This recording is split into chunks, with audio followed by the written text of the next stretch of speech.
quiet the mind and rise above. We just take a moment and we feel that truth deep within us. And we know that the Christ in us is that teacher, that is the heart and the soul, and that's what's touched, and we're so grateful. Thank you, God. Amen. All right. Wow. We're so full. So with that, it's March. Wow. How about that? We're going to be looking this March as part of our whole theme for the year is understanding that we have many stories as human beings, and yet we are one. That's that wonderful spiritual paradox.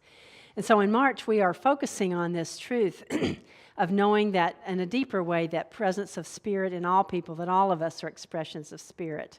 We may use lots of different names for it. It doesn't make any difference. The reality is the same. It's all spirit. So I invite you to affirm this with me 3 times, because in unity, and we'll be speaking about that today, about speaking the word. We know that we learn to speak the best we can from that place of spirit and align ourselves with it. So that we know we affirm this, not to make it true, but why? Because it is true. Right, we're aligning ourselves with it. So let's align ourselves with this 3 times. Again, I invite you to engage your energy system if you want to do hand motions or blink your eyes or wiggle your toes or tap your finger, whatever you want to do, but get yourself engaged. So here we go. I am open to a deeper understanding of spirit within all people. We are one. Let's affirm it again. I am open to a deeper understanding of spirit within all people. We are one. And the final time, I am open to a deeper understanding of spirit within all people. We are one. And I invite you to turn to somebody and affirm that for them if you want to.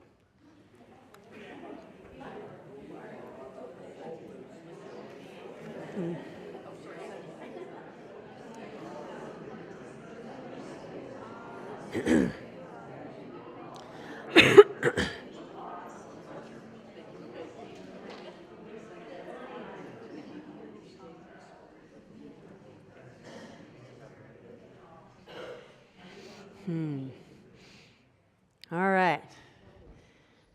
That's what the world needs, right? That's what we need. When we see it, we see spirit in everybody. All right, I got a story for you. So Sam was getting ready for watch the big college football game on TV on Saturday afternoon, and he invited a few buddies over, and they were going to, snack and watch the game. And he realized at the last minute that he'd forgotten to get the chips and salsa, so he ran over to H-E-B, and he did, or another grocery store, wherever, equal opportunity. Maybe it was Randall's or somewhere else. I don't know. Anyway, but he went to the local grocery store. And he picked up his 2 items. He got the chips, he got the salsa, and he was looking around. You know how it is on Saturday afternoon at the grocery store, right? Oh, my goodness. So he looks around, and he notices there's this one really short line, the only short line, and the time's pressing on him, and it was the line that said, 10 items or less, right? So he's good. So he's heading toward that, but right when he's getting near the line, this woman with a cart, just one of those big carts, loaded up with groceries, kind of slips in right in front of him. And there she is with all of her groceries, but she's in the 10 items or less line. Well, you can get really judgmental about that. Anyway, so he's like, I'm going to miss my friend. Anyway, so he's standing there, and she's, pulling up and starting to take her stuff out, and the cashier looks at her and very sweetly says, "So, dear, now which 10 items do you wish to purchase?" He's like, "Yeah, all right." So, the moral of that story is, we can fill up our cart with all kinds of wishes, all kinds of things that we want. But if we're going to really get to buy them, if they're going to get to come to fruition, we got to get in the right line, right? We got to get in the right line that's going to allow us to pay for those things, that's going to allow us to be able to load them up in our own grocery sacks and take them home. So what is that right line? That right line, as you might guess, is the line of knowing that you are one with the creative power of Spirit. Because again, we can wish all kinds of things, we can want all kinds of things, and yet how we bring those to fruition, how we're able to really bring them home to us literally, to manifest them in our lives, is when we allow ourselves to understand who we really are. What's our real identity? That we truly are Spirit, that we are expressions of God. And when we do what it takes to develop that ability to bring that God energy, to bring that living word of truth into manifestation, meaning into outer expression, into actual experiences, into actual objects, into actual opportunities, into actual fulfillment in our lives. And you know what? When you get in that line, when you get in that grocery line to pay for those groceries, you're going to have to pay, right? You know that, right? And what are you going to have to pay with? If anybody, and it's always a little risky, like, well, I'm not saying anything because it could be there's not one right answer. But anybody got any ideas about what it's going to cost you? Sarah's up here chuckling, so I'm going to pick on her. What's it going to cost you to pay for those groceries? Aha, release of negative thoughts.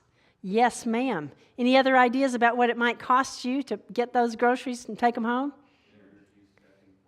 Energy stepping forward. That's right. I've got to be willing to make some choices. Any other ideas about what it's going to cost you? Loving myself. Big time. Absolutely. Absolutely. Loving yourself. Anything else? Stepping out in faith. Yes, ma'am. Absolutely. You got to step out in faith. You've got faith is the perceiving power of the mind, meaning we can perceive God's presence, coupled with the ability that all humans have to shape substance, to bring it through. Absolutely. Any other ideas? Financial abundance. That's what's going to cost you? Oh, it's going to cost me. I'm sorry. That's what I was going to use to pay for those groceries. Yes, absolutely. Misunderstood the question. But and with that, you've got to realize that it's possible, right? That abundance lives in you. And then, yes, and manifest that abundance. Right. This is good. Y'all are good. Anything else? I'm learning here. Come on. Anything else? That's right. You got to let go of those old ideas. What might be one old idea that we'd have to let go of, Pat? That we're all sinners. Yes. No, we're not sinners, but yes, we have to let go of that idea. I know. I'm the one that said it. Yeah, letting go of that goofy idea that we're all sinners. Who thought that one up? I don't know. That's a long story, but we don't need it, right? Because it's not true. It is not true. It is a fact that in the realm of human experience, we don't always express the fullness of God. Yeah. But we're not sinners in that old icky sense, right? So that's one thing we let go of.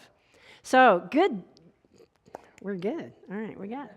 So that's it. So we do those things and we learn that we are literally, as human beings, we are part of the creative process, that we are part of bringing into this world the goodness of God. That's a big part of what it is to be a human being, is to utilize our minds, to let ideas come from the divine mind. It's almost like as if we are part of the ocean, or that's an analogy or an image.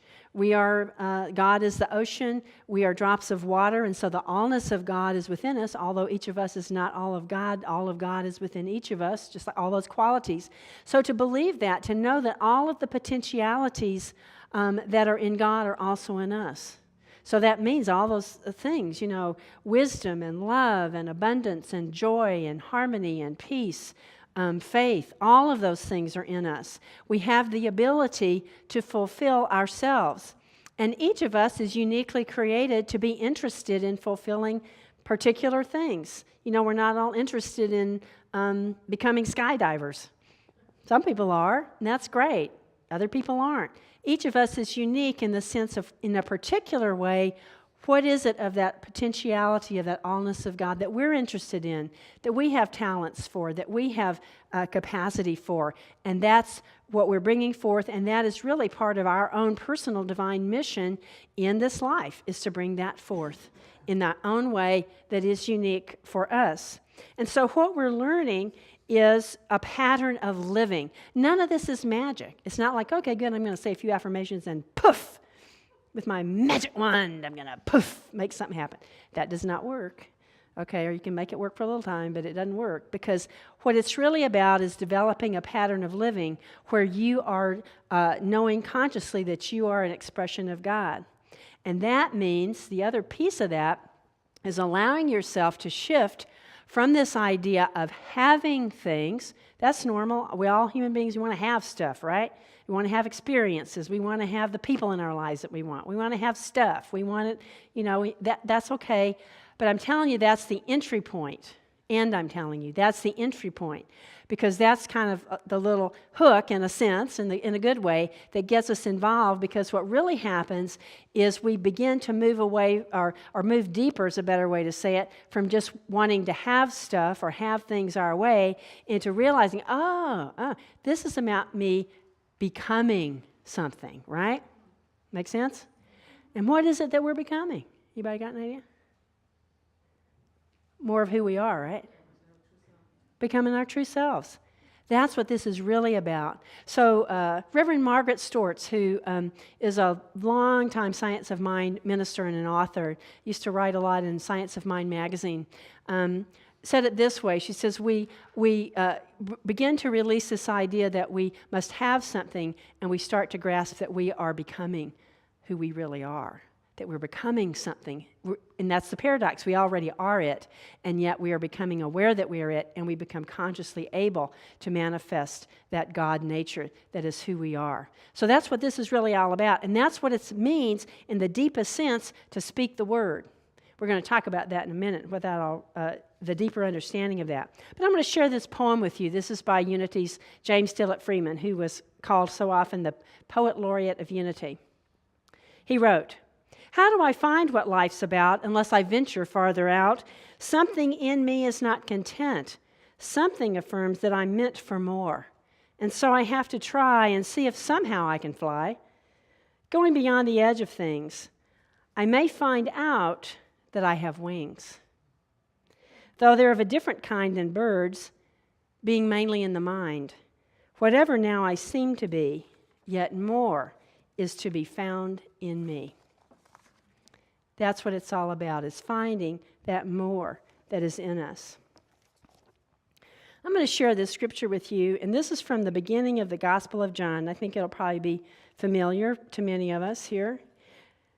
The Gospel of John is a little different from the other three Gospels, in that the Gospel of John is definitely a very mystical gospel, that it's really all about, the Gospel of John is all about, in a very profound way, in even a deeper way than the other three Gospels, it's all about talking about how it is that Jesus embodied the divine. And it's all about talking very clearly about how the divine realm is very real, that it's the essence of life, and that Jesus really embodied that. Not that he was the quote, quote, only Son of God and the rest of us are out of luck, okay? It's not about that. But that he embodied the allness of God, and he invites us to follow in his way, to do what he did, to realize ourselves. And so this beginning of John is just like the mysticalness of the mystical. And people have scratched their heads for 2,000 years, and what does this mean? And everybody has an opinion, and that's okay. It's talking about the creative word of life, and so you can come up with your own sense of what it's about for you. If you look at it in the scholarly sense, it's talking about the word, the logos, which is the creative power of God, the living essence of truth that is in all of us. It's not talking about the personality of Jesus, it's talking about the Christ, the inner spiritual life, and that's in all of us. So here we go. This is John 1, verses 1 through 5. So I want you to hear this, and then we'll go back and I'll read it again and invite you really into it more fully. So here it goes. It says, "In the beginning was the Word," or the Logos, the creative power. "And the Word," the Logos, the creative power, "was with God, and the Word was God." Wow. Think about Genesis, right? How did the world get created in Genesis? God said, right? Okay, it's about the creative power of manifestation. Mind, idea, expression. Okay. So he, meaning the Word, the Logos, was in the beginning with God. It's talking about our creative power has always been here. Spirit isn't just something that's sort of abstract and floating around and has no purpose. Part of its purpose is to manifest. So it's saying that this capacity for bringing what is unformed into form has always been. It's a part of the spiritual life. So, it goes on. It says, all things came into being through him, through the Word, the Logos. And without him, not one thing came into being. What has come into being in him, in the Logos, in the Word, was life.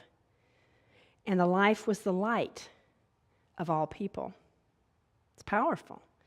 It's telling us that the creative power of God, the spiritual life, is what is the very essence of this universe. It's the very essence of every single human being, and that it is life itself. Wow, that's profound when you start to think of yourself that way. And then the last verse, this is my favorite one. The light shines in the darkness, and the darkness did not overcome it. Wow. Talk about hope, right? Again, many ways to interpret all this. What that means to me is that in our human experience, darkness, we're so limited, right? It's like we're kind of looking through this teeny-weeny little peephole in the fence and saying, I see the whole thing. It's like, no, you don't. You see it through a little peephole, okay? But the more and more we delve down into our spiritual lives, the less and less we're just looking through this little peephole, and the more and more we're open to the expansiveness of the universe, the more we see and experience spirit in ourselves and in all people, the more that we realize, oh yeah, we really are all one, aren't we? Oh, okay, I get it now. And the more and more and more we grow into that. So I want you to hear this again and think about yourself. Think about the Word as being within you, for it truly is. So here we go. In the beginning was the Word. And that's in my beginning was the Word, the Logos, the creative power. And the Word, the Logos, the creative power was with God. And the Word, the Logos, the creative power was God. It's talking about you, talking about me. The Logos, He, the Word, the creative power was in the beginning with God. All things came into being through Him, the Word, the Logos, the creative power of God. And without the Logos, not one thing came into being. What's that telling you about where you came from, right? We came from God, every single one of us. What has come into being in the Word, in the Logos, was life. And the life was the light of all people. There you go. It's telling you, telling me. Life is who I am. And that's the same life that's in everybody. What did we just affirm? I'm one. We're one. It's the truth. And then for me, again, the best part. The light shines in the darkness, and the darkness did not overcome it. The light shines in you. The light shines in me. And no matter how limited in any given circumstance I might be seeing things or how anxious I may be, the truth is the light in me is bigger than any little limited idea I have, right? That's something to really hold on to all the time, to know that, to let that idea expand in us, and especially when we're having situations where we're feeling anxious or where we're feeling limited, and knowing that, oh yeah, the light in me is so much bigger than this little limitation. It's so much greater. And I can focus on that light, I can focus on that life, and know that there is a way through this situation. If I go into the quiet, I go into the stillness, I do the next right thing, I do the thing that's in integrity, I think with my expansive mind, I quit looking through the little peephole of anxiety, and I open myself, and then we see in a bigger way, and we overcome, right? Because the darkness can never overcome the light. Because darkness is simply that. If you shut the door against the light, but all you have to do is open the door, right?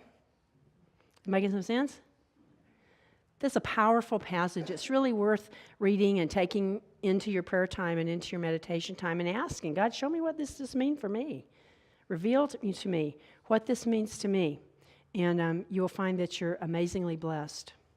So, talking in some concrete terms then, so how do we speak the word? Speaking the word means speaking into manifestation, into experience from the place of the living word of truth. One way we do that is through affirmations. That's certainly one way. And there are bigger ways to make sure we live from that place.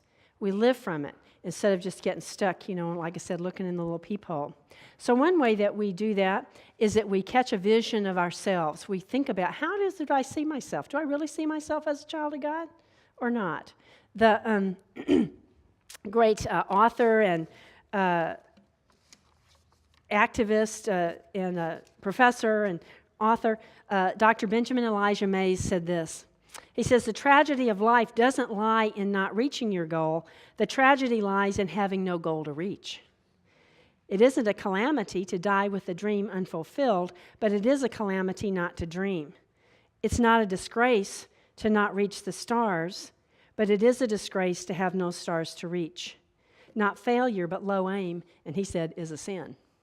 And what he meant is missing the mark. That's important, to have a big dream. And where does that big dream come from? Not from just up here in your intellect. It comes from your understanding of who you are. When we understand ourselves as expressions of God, when we understand ourselves as being here in earth plane because we have a divine purpose, because we're divine ideas in the mind of God, then you don't have to go fishing for those big dreams, right? They're going to show up. You're going to feel it. You're going to experience it. And you're going to be drawn toward it. Our own beloved Myrtle Fillmore, the co-founder of our Unity movement back in the 1800s. What started our Unity movement? Because Myrtle got it about who she is. She says, I'm a child of God, and therefore I do not inherit sickness. My friends, that is exactly why we're sitting here today, because Myrtle got that. If she hadn't gotten that, we wouldn't be sitting here, all right? She saw who she was. So the first thing is to have that vision. The second thing is to persist in holding that vision. Some of you probably heard of Norman Cousins, or maybe even read his book, Anatomy of an Illness. He was a journalist and a peace activist and a very interesting person. He got I think he was in his 40s, he got a very debilitating illness that had to do with his immune system, and he literally could not move. And he decided that he was going to do what he could do, the best he could, to shift his way of perceiving himself. And so he began to see himself in a constructive light. He began to do what he could do for himself physically, and he began to, he had this idea that if he could release some stress, that he might be able to release some of this situation in his life. And so he got, some of you may remember Candid Camera. Some of you remember that TV show? Anyway, it was funny. And so he got tapes of Candid Camera, and he watched him, and he laughed. And he realized that if he would laugh for 10 minutes, he could sleep for 2 hours without pain. And so he persisted with this and began to experience a healing for himself. Everybody's different. Life comes in different ways. And yet, when we hold that positive idea, when we see that, yes, I can see myself as a child of God, and I can bring up the quality of my life in whatever way that might be workable for me, we persist and life goes forward. So we hold a vision of ourselves as children of God. We persist. And we also know that what the real goal is not to get something. It's not to achieve some image. It's to be who we really are. And the more that we are that, we find that the outer circumstances either transform or we live with them with grace, and they become part of the healing and the blessing that we have for ourselves and other people. The author Martin Bell said this, if we have faith and confidence in our spiritual nature. He said, we're not victims and we are not guests. You and I are colleagues and co-creators with God, living in the midst of ongoing creation, and we're called upon to celebrate everything that is. We speak the word because we're not victims and we're not guests. We're children of God, and we're called to celebrate our lives. We're called to speak the living word of truth into our lives, and therefore be the blessing in our own selves and be a blessing for the world. The darkness can never put out the light because the word is who we are. Let's pray. We take a breath and relax, and we let all this soak in. We let this mysticism, this understanding, this depth of life be real for us, God. Thank you for who we are. Thank you for the power and the ability that you imbue us with if we are your children, thank you for bringing us forth to live in fullness. We affirm this through that power of the living word, the Christ in us, and so it is. Amen.